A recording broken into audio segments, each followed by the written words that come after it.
Welcome to the Kantorovich Steckner position. So here, first of all, rook e8 is not working because, so in order to win, white needs to get his king over here. By the way, believe me, I tried to boil this down to 1 minute, about 1 minute video, just could not make it work. So anyways, white needs to get his king over here to help out the pawn. The problem is black's defensive mechanism is to gobble up enough of these pawns so that eventually the black rook will be able to sack itself for the pawn, and then black's pawn mass will be so hard to stop that white will be forced to try and salvage the draw there. Okay, that's black's defensive idea. Okay, so we know that rook a8 is not working. I'll just give a sample here. And you see black is just trying to take enough of these pawns so that even if the king manages to get over here and do whatever it wants, now the rook will just sack itself for the pawn, and these pawns cannot be stopped. It's a draw. Cannot be stopped without making a draw. So coming back here, we know from analysis, rook a8 is not the way to continue. King d4 is the way to continue. A lot of analysis was done in this position. And now rook takes f2, we know from analysis is losing. And that's what I'm going to cover in this video, why it's losing. So knowing what we know from that analysis, there's a Pogosyan-Agard defense because they worked extensively on this. And knowing what they know from this rook f2 stuff, instead of rook f2, all the analysis these days focuses on the move g5. Because we know now that every tempo counts, so black is just trying to get enough counterplay here really, really fast so he can get at least one pawn marching. And that will force the white rook to sack itself for the pawn in the end, and so black can make a draw. But let's look at why rook takes f2 is losing. Okay, and that's where Kantorovich and Steckner's analyses come in. They found why this is losing. So here, rook c7, not rook b7, rook c7, the idea being we allowed the king to come in. Now, as I'm going through this video, watch out for all these key ideas that I'm speaking of, because even if your own starting position varies in your own games, you'll be able to apply these ideas. Like I already told you some ideas how the king needs to come here. That's the winning idea. This idea of rook c7, not rook b7, so that the king can come in through here to help out the win. Also, you learned about gobbling up enough of these pawns. That's black's defensive mechanism that will pop up again and again, so that black has some counterplay, even so that the rook can afford to stack itself for the pawn. But let's keep going here. What happens here? Now again, the rook cannot afford to dally around here like this, because then this rook swing around happens. That's another idea to watch out for that pops up again and again, because after rook here, and the rook manages to get behind the pawn, now it's a win, okay? So the rook has to come back behind the passed pawn. Okay, and now what happens here? Black is sticking to his guns, trying to round up some pawns so that he can sack the rook for the pawn. Okay, and this is Steckner's brilliant move that wins the game. This whole idea showed why earlier on rook takes f2 was a mistake, because it's pretty forced here. Now I call this move brilliant, but honestly it's built on some brilliant analysis by Kantorovich, and Steckner just improved on that analysis because Kantorovich went wrong in at a certain point, despite him having the right idea. Kantorovich had the same idea, but he suggested rook takes here first, and you'll see what Kantorovich's idea was. His idea was that when black tries to round up these pawns, he had this crazy forethought, like let's let black run with this strategy. This is the idea. When the king ends up here, just in time, as soon as black is really happy, he's gotten all the pawns, he's got enough counterplay, he's ready to sack the rook with the pawn, then comes white with this rook swing around idea. I'm just going to keep calling it a loop around, okay? And then white is winning with the rook behind the pawn. So let's give an example here. Yeah, let's whatever. Let's end the line here. White is winning in that line, okay? The problem with Kantorovich's idea is that black actually doesn't need to take that pawn, and he can just throw in this check, discombobulating white. The king needs to be there to support that loop around idea, right? But we're throwing a spanner in the works, so that the king has to move away. Now, white does have another winning idea here that pops up again and again, which is he march with the king downwards to help the pawn out.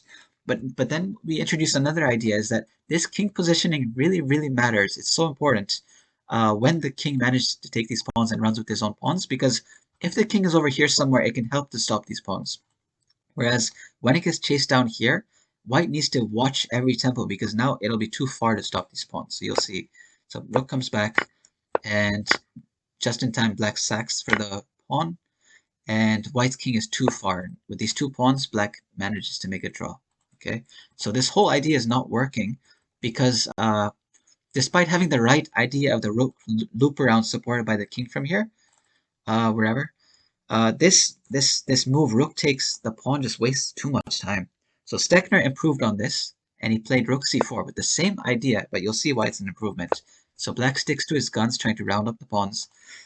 And king b3 is the magic that improves on Kantorovich's idea. It's the same idea of the rook swing around, that loop around, getting behind the pawn, but it does so without allowing the rook check. Now the rook is hit, okay? Let's say the rook runs. Now we achieve the loop around, and you notice now when the rook sacks for the... Remember what I said about the king position. The king is now ideally placed that, despite black having a shitload of pawns, that king is actually ideally placed to come back just in time. And white manages to stop the pawns. See? So Steckner's idea, where it improves on Kantorovich's idea. Now let's look at back here. Black doesn't need to allow king b3, so other defenses were tried for black, but they all fail. So if we trace it back far enough, that the losing move was actually rook takes f2. So other defenses that were proposed were f6 instead of king g4. Yeah, after king g4, king b3 is just winning. We already looked at that. Rook a1 was suggested. Let's look at quickly why those moves fail, because there are other instructive ideas in these lines. After f6, we go with the secondary winning idea of just getting the king down to here. And of course here, when we go for this winning idea, we have to be very careful, like I mentioned. If the king gets too far and we're short a tempo, white will not be able to stop these pawns without black salvaging a draw. So we'll be extra precise now. Let's see how this pans out. So the white king manages to get there. This is the position we want, but this is where the precision comes in. If we played king b8, a very logical move. Okay, trying to do this, and we just think we're going to intercept with the rook. Just that one move, moving the king closer, actually is the costly tempo that lets black draw this game. So if you're looking at an exemplary line here, black sacks, and this is actually a draw, because I guess g5 will come, or the king will pick up h4, whatever. This is a draw now. King is too far away. But if we can improve on this line, don't play king b8. This is a precise move here that actually pops up in the second line we'll look at, the other rook a1 defense instead of f6. Same idea, rook g7. What this does is now king g4 is not possible because we pick up that pawn with check. Okay? And meaning that we save the tempo. We got to achieve everything. But you'll see. Now king b8. And now when the sack happens, this is the idea. This is another idea to look out for. We want this position where the king is in front of the pawn. This will pop up in another line as well. Because now when the pawn tries to race forward, the king, it keeps stumbling over the king. So 1, 2, 3, 4, 5, 6, like it takes so many moves because the king has to march in front of the pawn. And that gives the king time to come back in time to win this game, even though it's all the way on the opposite side of the board. So let's give an exemplary line here. Boom, boom, boom, boom, boom. And I won't belabor this too much. You guys can figure out white's win here, but white is in time. That check, white will be able to round up the pawn or do something to win this game. It's a win. So back here, we covered why f6 is losing. This idea of marching the king in works, although you have to be very precise with the move rook g7, not king b8. Just watch out for that important idea. Now let's look at rook a1, the other defensive move that was suggested. Because remember, king g4 is not working due to king b3. But rook a1 also fails. What rook a1 tries to do is get out of the way of king b3. But again, the king goes for this winning idea. But remember, again, when we go for this idea, we have to be super precise and conserve every tempo we possibly can. So back here, and same thing, we cannot waste a tempo on natural looking moves like rook takes f7, which actually, okay, actually, no, this is good, sorry, my mistake. This is winning, where am I? So let me get oriented here. So this is the right. Is it here? Right here. Okay, this is where I wanted to give the instructive idea of the rook g7 move again. Super precise. If you played king b8 here, it's a draw again. Now we give an exemplary line here, and you see that white is not in time. Black is actually making a draw here, amazingly. And the funny thing about this position is that I'll show you guys later after this video that Ray Robson had this position and he failed to find how black draws in this position with the king being on b7.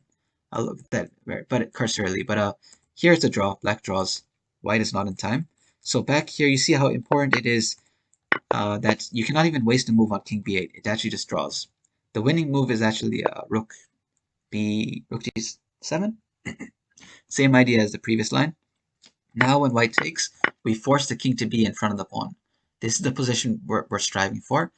And again, it's excruciatingly slow for black to move up the board. So now white wins. Same kind of deal. Same position. We already looked at this. White is winning here. So I said I would show you guys that Ray Robson thing. So coming back to the starting position here, you look at the database. I guess you guys can't see. I cropped this out. But it's funny that in the database, there's actually been like 1, 2, 3, 4, 5, 6, 7 games here. 7 games, but they have varying results. Despite this being a theoretical position that's been analyzed, there are 2 white wins here, and there are 5 draws, varying results. And in one of them, Ray Robson, this game here. Let's look at this very quickly here. I'll insert the game here. This is the Ray Robson game here. How it went. Just very quickly, the end position. No, that's not. Yeah, this is it. So back here, he lost this game despite it being a draw. Like back here, if he had played King G2, very similar to the position we just looked at, but instead of here, he played this, and he ended up losing this game now. And whatever, I won't go into all this, but it's just crazy that these are super GMs, but there are varying results in the theoretical endgame that now you guys know what to do. Although I haven't covered the G5 stuff yet, which I'll cover next video. It's just a lot of more complicated stuff. But enough for this video. I hope you guys picked up some really cool ideas so that even if your starting position varies, you can apply a lot of these ideas.